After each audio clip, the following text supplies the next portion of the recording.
to the roll-up. I am the Undertoker. That is CM Stone. Welcome to the Maiden Voyage, episode 1. It's real simple. We're the hardest smoking podcast this side of wherever. We're bringing the heat. We just got through watching Dynamite right here up on the RollUp Pod in preparation for our first episode. We just got through watching tonight's episode of AEW Dynamite, November 8th. I've been talking for a long time and that the company needs to put trust into their young stars today, and tonight was a very pivotal episode in getting closer to achieving that. Many young stars are solidifying themselves further and further tonight. It was a better show than we saw last week for sure. What caught you first, honestly? Well, I'm not gonna lie, I didn't like the cold open stuff with MJF. So when it first started, I was kind of like, I thought it was gonna be another episode like last week. It's kind of weird, like at All Out too, when they open with him and Adam Cole. They played the intro and like the actual show started. They opened with MJF and Daniel Garcia, and that reminded me of the old days of Dynamite when they would open with like a banger world title match. Yeah. And pretty much from there it was all up. Most of the matches were good. The only other thing I didn't really like on the show was the perform segment. So I think all the matches were great. I loved the Pentagon Swerve match. Oh, dude! Lucha Underground Showcase, baby. Yeah, even in defeat, Penta El Cero Miedo still looks like a legitimate star. He and Swerve and even Joe all have cases to get at the AEW World Heavyweight Belt at some point. Very much. Hell yeah! It could be, and even Wardlow. Wardlow? Yeah, and even Wardlow. I put it down to these four guys is to take it off of MJF. I don't really think I want to see Wardlow with the title anymore. Like Wardlow's winter, come on, 6 months baby. ago, I would have been like, yeah, I'll have Wardlow beat MJF, but I think it should be Swerve, not Jay White. I'm rooting for Jay White. I don't think no matter who it is, it's gonna be fun. I feel like AEW's in a very, very fun spot right now where it could go anywhere storyline wise. Yeah. And speaking of speaking of Swerve or him and Hangman, they even brought up the post match was really, really good. I love seeing that side of Hangman again. Like he should. I appreciate that he didn't just do the stupid babyface thing and let Swerve run up off the ramp and just stare at him. I appreciate that he ran up that ramp and whooped his ass with that chair. Put him through the table. He was screaming at him, "You're a dead man. I'm gonna kill you." I'm so hyped for them to go at it. Oh yeah, that's the Hangman I fucking love. That is cowboy fucking shit, brother. Old man, hold my beer. Hold my beer. Ass. Anyway, that was so cool. Oh, that they finally added some. They literally added some salt to the wounds between these two. They made it way personal with that, with Hangman hitting that fucking pile driver and everything through the table. I mean, the pile driver, the dead eye. What am I saying? Yeah. I'm so hyped. It was such a great episode. But yeah, it's like they got in each other's face. But the only thing that made it possibly better was the dead eye through the table. And even then, he's screaming at him, "You're a dead man." But it's like yeah, you flattened him. Yeah. Pretty convincingly too. I saw someone on Twitter suggest they do a Texas death. I'd be all for that because Hangman does not fucking miss in Texas death match. And either way, if Swerve comes out of that, like imagine the stock of what it will do for his stock. Yeah. I think it's Hangman though. I mean, either way, they're both in the hunt. They can get in the man's house. You can't let that shit slide. You gotta whoop their ass. You gotta take that scalp. Hell yeah. Alright, what else you like, Skunk? Man, and the Hoss fight. The Hoss fight. That was better than the first Hoss fight at the United Center.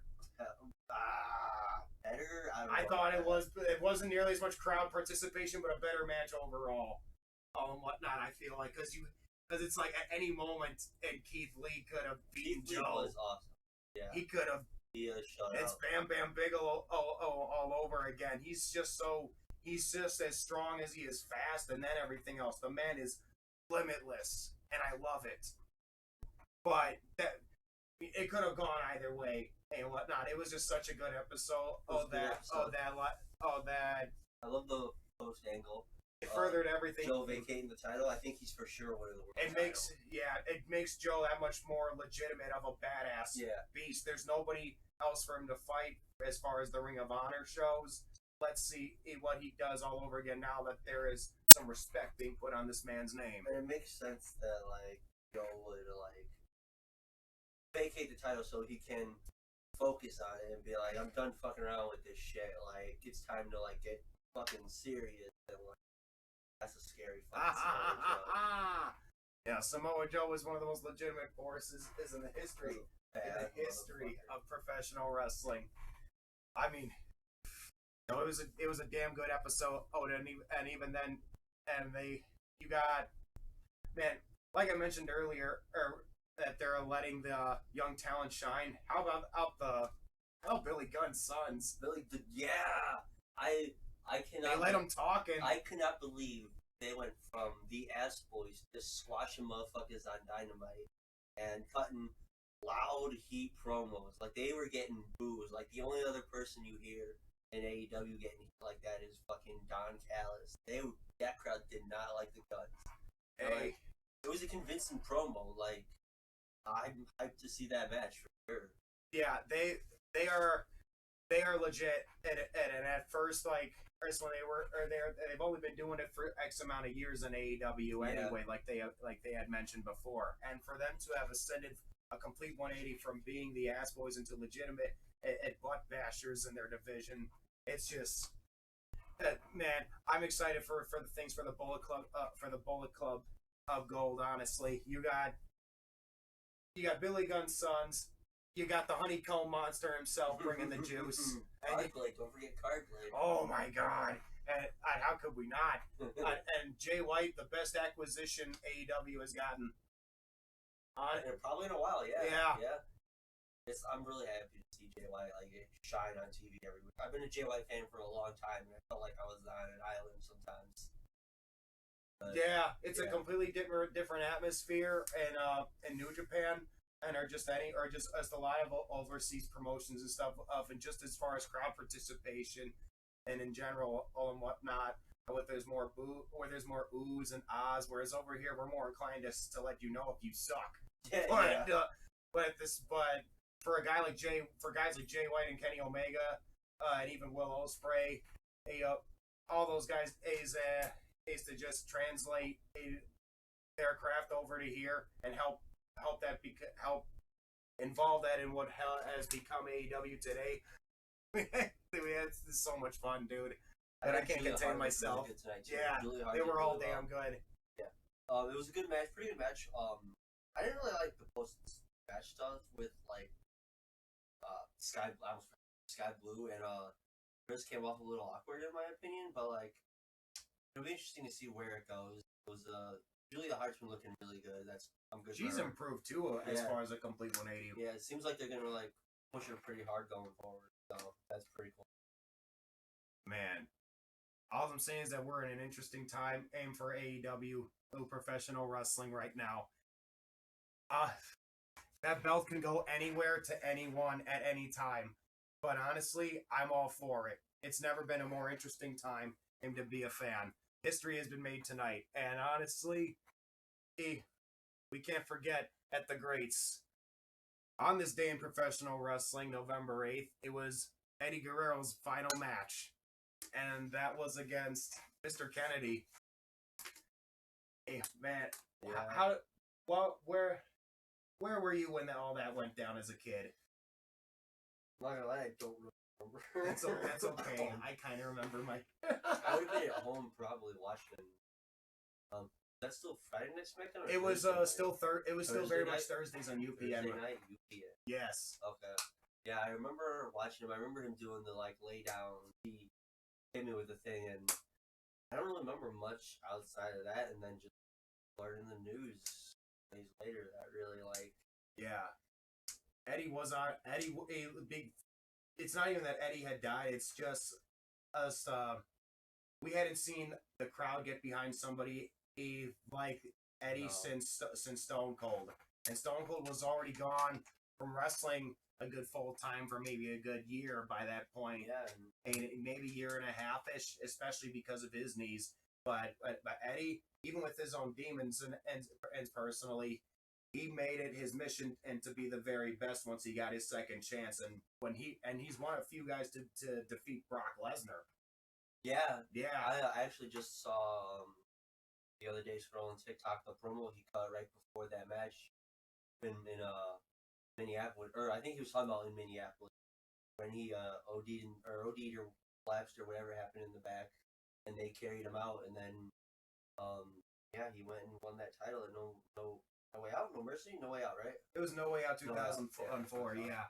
Goldberg came in and he's speared the holy hell out of the Brock Lobster.